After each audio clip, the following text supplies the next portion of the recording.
Our world has been turned upside down by the coronavirus pandemic.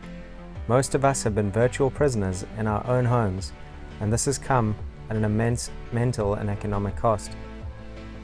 We are left wondering how effective these drastic measures have been and whether it was worth the enormous cost. Lockdowns are still unfolding across the globe, but clear patterns are emerging. Google Mobility reports provide a fascinating snapshot and comparisons into the behavior change of people around the world in response to this once-in-a-century event. China, Iran, and about 30 other countries are not included in Google data, so they can't be included in the comparisons. In early February, China started their lockdowns.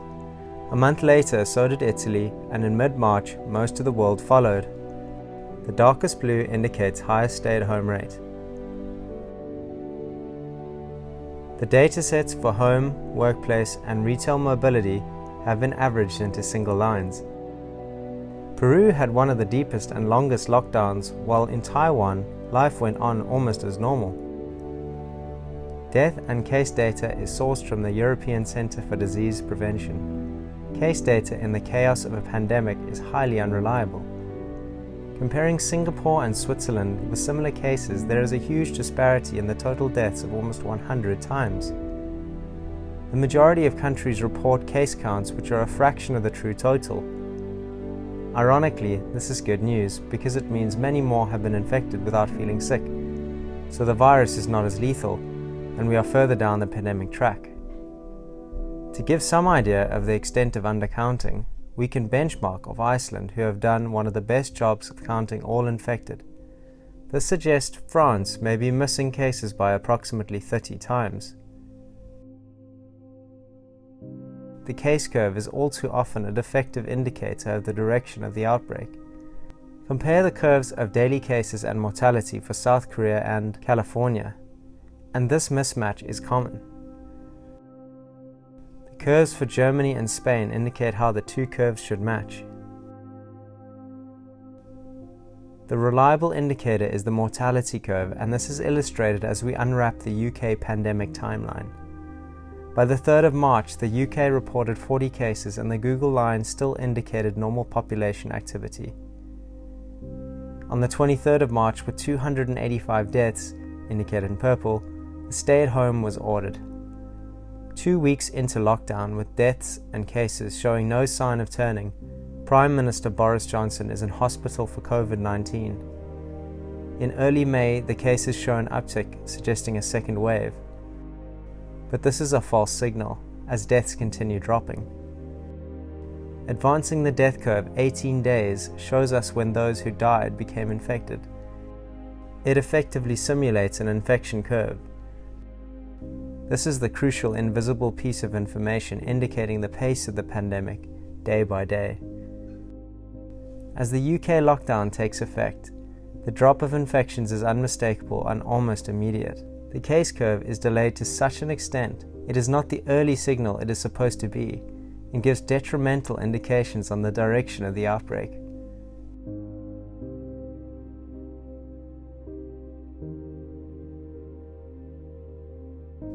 Lockdowns cause 4 main infection trajectories.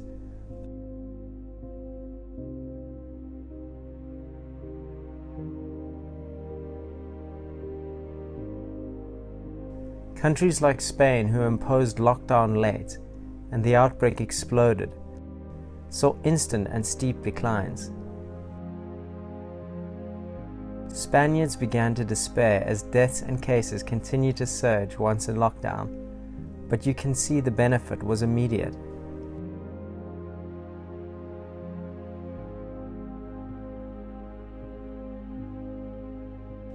California displays a plateau trajectory which is unusually prevalent in the US. The US has a wide curve, which is the average of the outbreaks across the country on staggered timelines. All the versions of curves are found across the various states.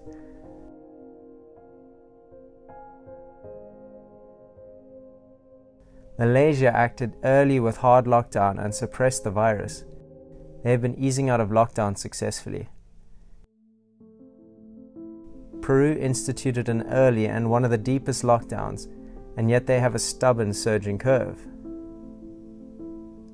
These are examples of some of the most severe outbreaks.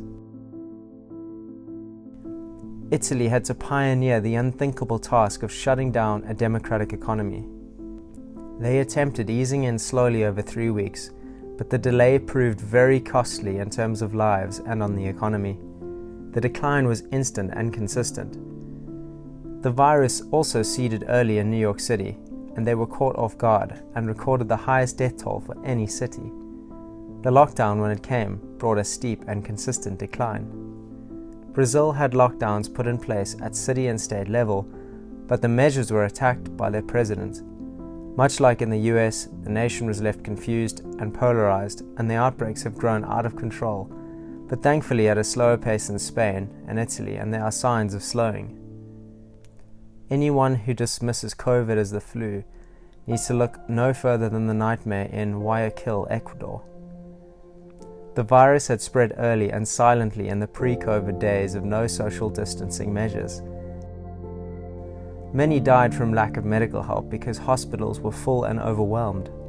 The rate of death was so rapid the city services became overwhelmed to the point where bodies were wrapped in plastic and left in the street. Official excess mortality now indicates around 12,000 died in just 5 weeks. The rise and fall of this curve is extremely steep.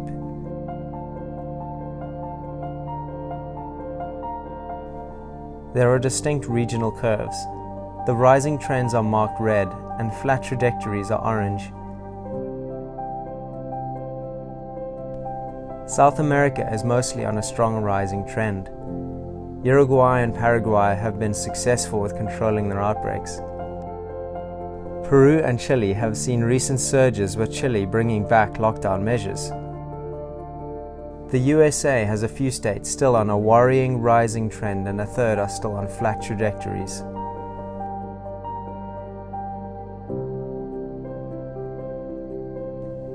Europe is largely coming down off its high peaks.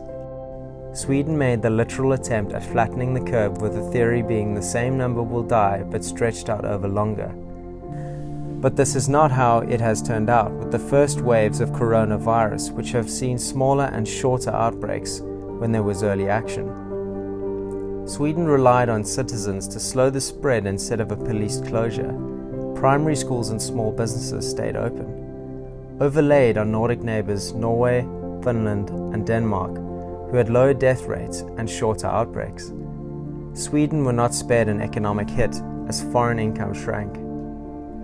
Much of Asia still have growing outbreaks. Russia's are on a slow, steady climb, and their numbers may not be a true reflection. Mongolia's superb COVID performance has received almost no attention.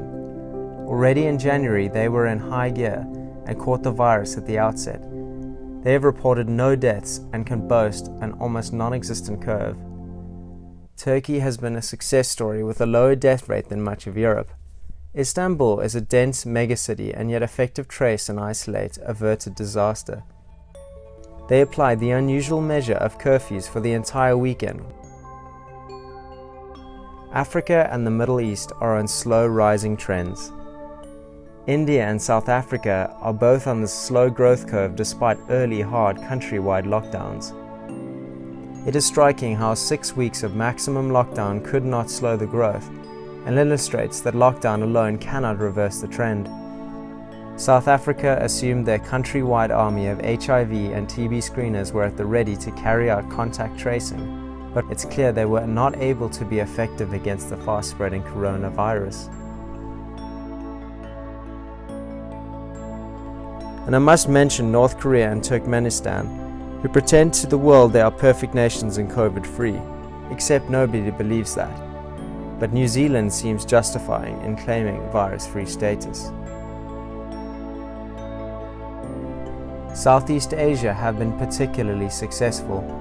Ever since 2004 and the first SARS outbreak, the region has planned and been ready for a next pandemic.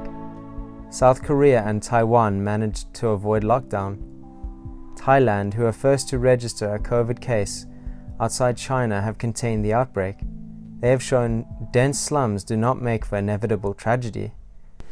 Vietnam and others have reported no deaths and shown the world how to get a pandemic response right, even with limited resources. These countries are doing something right, and perhaps it is a regional cultural attitude that is a factor combined with the diligent community health infrastructure to trace and isolate the infection clusters. Much more important than the severity of the lockdown is how effective the tracing and isolation network is. The simplest measures such as physical distancing, hand washing and bans on mass gatherings make an outsized dent on the virus spread. Where these measures were absent and COVID-19 seeded early, the outbreaks exploded in terrifying fashion. Those who were earliest in ordering stay at home will be judged favorably by history. If you have more detailed insights about the trends or strategies, please add a comment.